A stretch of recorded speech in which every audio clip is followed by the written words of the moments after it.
Modern Magic Mondays is back. I'm, of course, NanMan, bringing you guys all the coverage here at NanMan's Nerd Corner. And Monday means modern action. Of course, Thursdays is our legacy action at the channel, but you guys can be able to see all that kind of good stuff. Any of the games that you've missed, of course, over here as well. But we have not had any Cascade Rhino decks since the Violent Outburst was unbanned. I was looking through our coverage of stuff and go, wait a minute, we're still missing out on some stuff. We've seen some living end strategies, but we have not seen the Rhino strategies yet. So this is going to be a little bit of a fast-paced aggro on aggro style, if you will, because of the speed at which this game is played. But we've got a cool little thing at the end of the video for you to stick around and watch, because the players do discuss a little bit more about one of the decks. They lay it all out, and we kind of get a little bit more discussion going about it, so very cool to see. So if you're not familiar with either of these decks, let's break it down for you now. Boros Burn is one of the longest standing old school modern decks to still see play here and there. It has risen back up in more popularity and more power once Flage got banned.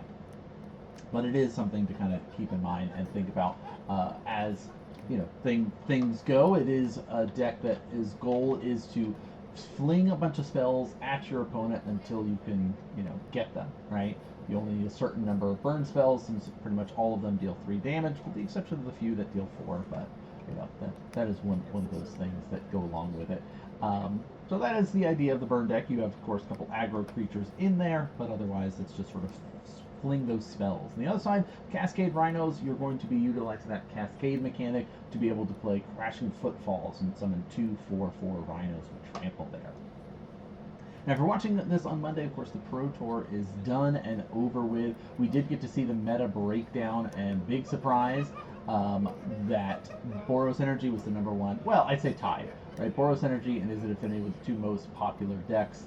Brood Scale combo, Eldrazi Tron, Esper Goryo's, Amulet Titan, Izzet Prowess, Ruby Storm, Simic Neoform, Eldrazi Ramp, Esper Blink. Those were the most represented decks at the event, and then 57 other decks that counted in the other count that were at least 10 or less decks represented there. So, you know, we'll do a full breakdown of the modern Pro Tour, as well as maybe even looking at some of the gameplay from it over the next couple of weeks as well, for you to be able to enjoy as we dive in. And, you know, we're also going to be increasing our content here. But there is, getting back to our match here, we see a bit of wizard battle with the Force of Negation getting utilized here. We'll stop that Rift Bolt from coming off the suspend, and at least absorb that damage that would be going at our face, because again, you know, you're sitting here, right?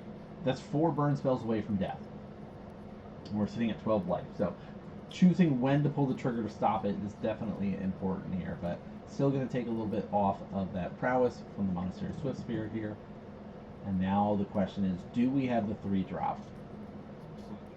The Seiju Pass.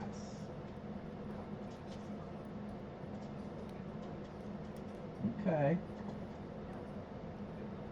We've got a Boros Charm here. Drop to 8. 2 Boros Charms is lethal. A extra push with the Swift Spear here could be really good. Looks like we got enough for lethal on board here. 3, 6, 7, 8 total. We got Lava Spike coming out, trigger. Pushing for damage. But I like this. You see the Force in hand saying, I am not dead yet. Here's a Violent Outburst. Instant speed cascade on the combat. And we're cascading into something very specific here. So we're going to reveal the top cards of our library until... reveal the top cards. We're not going to reveal the bottom cards. Revealing the top cards here. And there is the Crashing Footfalls. So that will be able to be cast. Create 2 4/4 Rhinos with Trample there. This deck was a bit of a problem. Part of it too was it was more so when there was, you know, the metagame has shifted since this deck. You know, even at the Pro Tour, there are a few Cascade related decks, but Rhinos is showing that Violent Outburst is fine for Modern. Right? It's not as big a scary threat as people have thought. Part of it is there's a lot more answers to zero cost stuff, like Vexing Baubles and things like that. But Going to suspend this Crashing Footfalls here, and now we can start bringing the beats. You saw that all that happened with the attack, so we were able to eat the Swift Spear, so now we can start bringing the beats, saying, hey, even if you have a haste effect, there's a Skull Crack, and fetch. We got the basic. Oh, the Boros Burn says this puts you in Boros Charm range. It's all I need. Ooh. There's the basic island. This is you gonna force it. Yeah, having 2 forces in this, hard cast this force. Because of course you can't cast it for the price of for free on our turn. So, and there a Searing Blaze, not enough. Not enough. Game 1 going to our Cascade Rhinos. We'll go into the sideboards here, see if there's any tools that we've got. It is a speed game. We're interrupting our gameplay to let you know about our new affiliate with NerdGear. Nerdgear.gg/NanMan will take you directly to the website, and as you can see, they've got a bunch of awesome gaming accessories from playmats, life counters with the life tracks, playmat holders, and more. So make sure you do some browsing on the site, find some goodies, and then use the code NGNanMan for 5% off your entire order. But let's get back to our gameplay. I'm always getting interrupted by this recording of it. I'm just going, oh yeah, that's myself sitting here interrupting myself as I'm trying to make a point of. I recently just played at my weekly and decided to play Mill. So we'll have some more Mill gameplay for any Mill fans out there soon. But I played. The only loss I took was to Burn. Got my opponent down to 0 cards in the library, and then on upkeep they go, here's the last bit of Burn spell I needed to kill you before I get to draw a card. So like it is a very fast deck. If you have never piloted a red deck like this, there is so much nuances in the deck and when you're going to try to go for certain lines or when to push and when to wait. So it's definitely this interesting moment of going, okay, I need to push for damage here. Right, this is my moment of opportunity. I'm going to just kind of fling spells because it's not just necessarily going, well, I'm tapping out on my turn, right? You want to play certain things on your turn. You want to play things on your opponent's turns, right? Set yourself up for success. When do you ignore some of the creatures to go for face? When do you go for face instead of creature? Like, you gotta make those choices and you see it's like a suspending of the Rift Bolt here. Death Shock, Sacred Foundry, Rift Bolt, and Lava Dart here. So we'll kind of set things up. Life totals basically equaled out here right now. 15 to 14. Rift Bolt's going to come off, drop the Cascade Rhino player to 10 next turn. So now it's up to the Rhinos player to sort of be able to navigate this next scary turn. Right? Essentially, we know that there's 1 guaranteed spell coming. We know there's very likely 2, could even be 3, depending on what we get, what is available here. But we're happy with what's on top, which is a land. We do have some ways to kind of interact here, though. Let's see. Trigger on the stack. Going to get it off the suspend. We're going to go with the ice and tap down one of your lands and draw a card. And there's the force. Do we have a instant speed response to it? No, we don't. Land for turn. We could have Skull Crack there, but no, I like this. Lava Spike, Bolt Wave. So we lose out on a Rift Bolt. So we lose out on the essentially 9 damage we could have done in 1 turn to just dropping here's 6 damage. But we've got a Skull Crack to follow it up, which is at least preventing life gain. Not that there's a lot going on with the Cascade Rhinos deck, but it is something to think about. So, let's see. 3 damage drops to 3. There's so many live draws there. But fighting through all of these forces is definitely going to be tough. Alright, there's the turn 3. This is the big moment for the Cascade Rhinos list. Do they have a... Let's see, what is it? Violent Outburst? No. Shardless Agent. Cascade.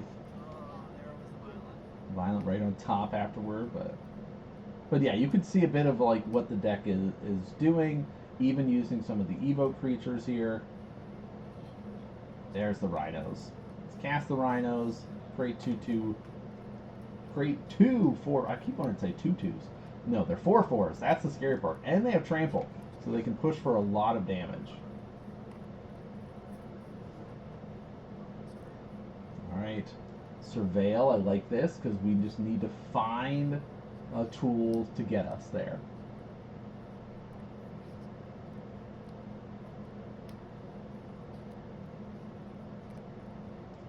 No, we don't have a surveil. We lied. I think running at least one of is fine for Boros Burn. I can understand it being tough, like, early on. You're like, oh, it's my only land or something like that, but, like, why would you keep a one-lander like that? There's the Skull Crack. Pass turn. Ooh. Go to 2. Fire for the last 2. Oh, we could have also done a Violent Outburst if we had it and just buffed the team and not, you know. Oh, there's the Boros Charm off the top. Dang. Tough spot to be in. Definitely a very close match between both these decks. Very fast paced there. But now we get to go see the exciting as these players kind of discuss a little bit about their deck.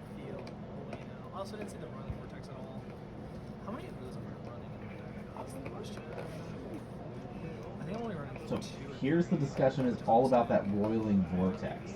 The discussion is like, how many am I running? I feel like I should be running 4. I might only be on 2. And they kind of go through the list right now. Only running 2.